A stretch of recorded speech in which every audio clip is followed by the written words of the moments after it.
¿Puede o no?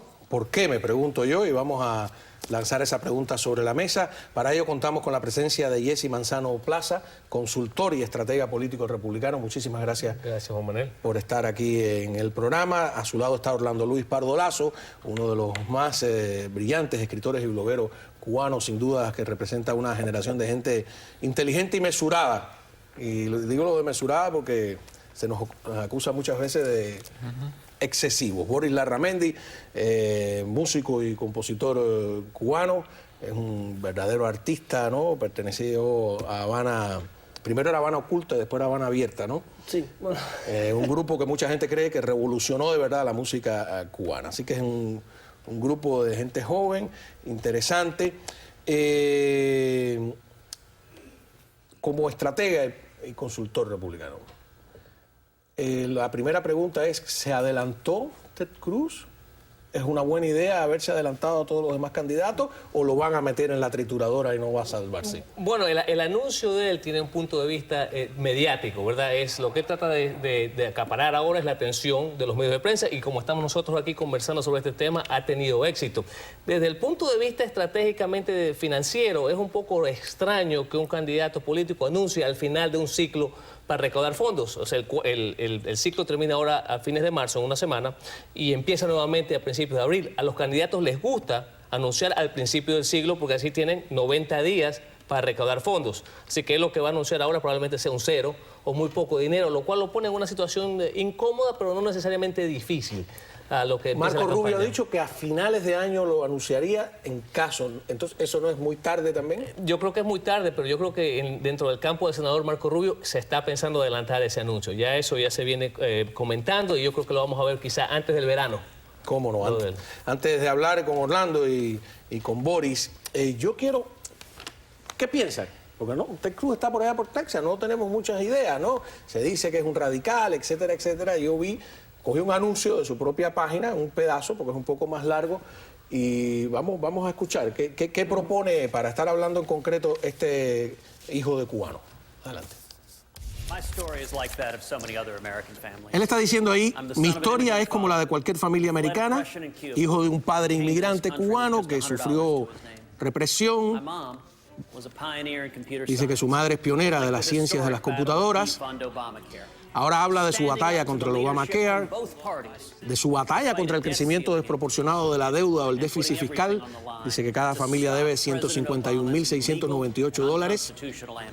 Habla de su batalla contra varias políticas de Obama que él considera ilegales e inconstitucionales.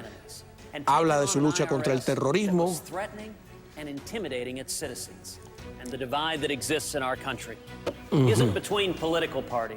Habla también de un mensaje claro, apareció dándole la mano a Netanyahu, prometió luchar contra el terrorismo, cree que la IRS intimida a los ciudadanos. Habla de defender los valores conservadores, de restablecer la Constitución, los valores y el liderazgo mundial de Estados Unidos. Y pone los aviones cuando habla de ese liderazgo, cuando habla de claridad pone dándole la mano a Netanyahu. Cuando habla de las políticas erróneas de Obama pone imágenes del muro de inmigración. O sea, aquí tenemos ya una perspectiva. También tiene el tema religioso, etcétera, etcétera. Yo quiero empezar con Boris, que viene de España, de vivir allá muchísimos años, ¿no? Un político como este en España, ¿cómo es visto? En España... Porque después vamos a hablar de España y de Podemos y todo eso, ¿no? Sí. Y de una canción que has estrenado a Miami, ¿no? Miami necesita una canción. Necesita muchas canciones. No sé, allá en España se suele ver todo este fenómeno, se tiende a, sin saber mucho de lo que se está hablando, se tiende a descalificar como radicales, como derechistas, a muchos políticos. Yo realmente no tengo mucha información al respecto, pero en España ese tipo de políticos yo creo que casi que no los hay, ¿no? Así como lo que he visto, ¿no? Y no sé, supongo que habrá cosas en las que si se pone uno a ahondar estará de acuerdo o no. Claro, ¿no? A mí lo que me gusta de todo esto, este debate, es que los políticos simplemente cuando hablan así, la mayoría de las veces, ¿no? Cuando están hablando los políticos deberían ser, ¿no?, simples administradores de los impuestos a los ciudadanos, ¿no? Se van a gastar en esto, se van a gastar en lo otro, o no vamos a gastar, yo creo que debería. Y yo creo que en ese sentido es positivo, ¿no? Y que hay elecciones internas dentro de los partidos, que es una cosa que no hay en España, ¿no? Que la ausencia de elecciones verdaderamente claras y transparentes dentro de los partidos ha hecho posible que se está acabando el bipartidismo. Sí.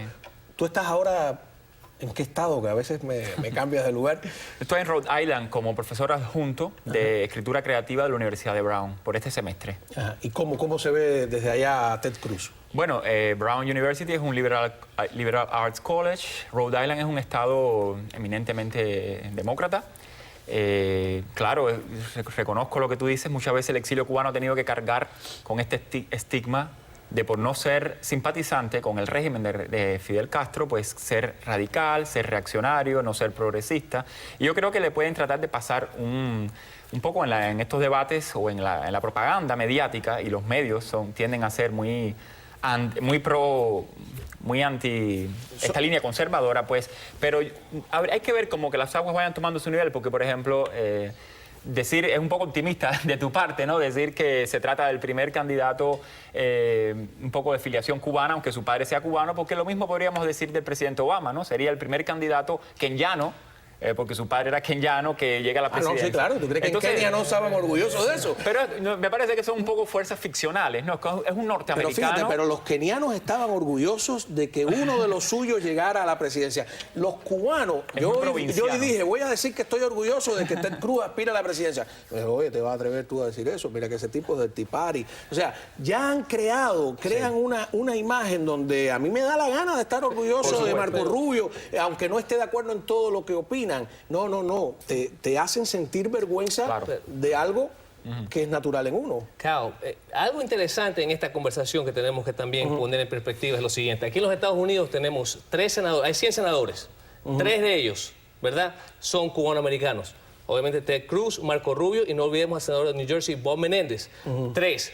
Para un grupo de personas que no representan más, quizás del 1% de la población de este país, es muy impresionante que tengamos, y como tú lo dices, fuera de la Florida, en New Jersey y en Texas, representantes que son cubanoamericanos, además de los otros que tenemos en el Congreso y de políticos a nivel nacional. Vamos a enumerar eso que tú dices. Yo incluso había seleccionado algunas fotos. Hay solo 100 senadores para una población de más de 300 millones de habitantes.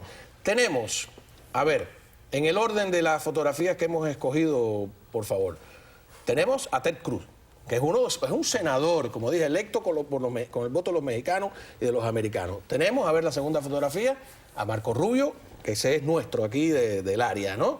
Y que es nacido también como Ted Cruz. Bueno, después vamos a ver lo de que nació en Canadá Ted Cruz y si lo imposibilita para ser presidente. Y tenemos a Bob Menéndez, que a pesar de ser demócrata, también lo acusan de ser radical y de ser extremista. Es muy gracioso, solo por sus posiciones con el tema cubano. O sea, que aquí ya no basta ser demócrata o ser republicano, ser cubano. Es que es donde me empieza a mí a molestar. Y defender. Vamos a la cámara baja. Tú dijiste, somos menos del 1% de la población, el 0.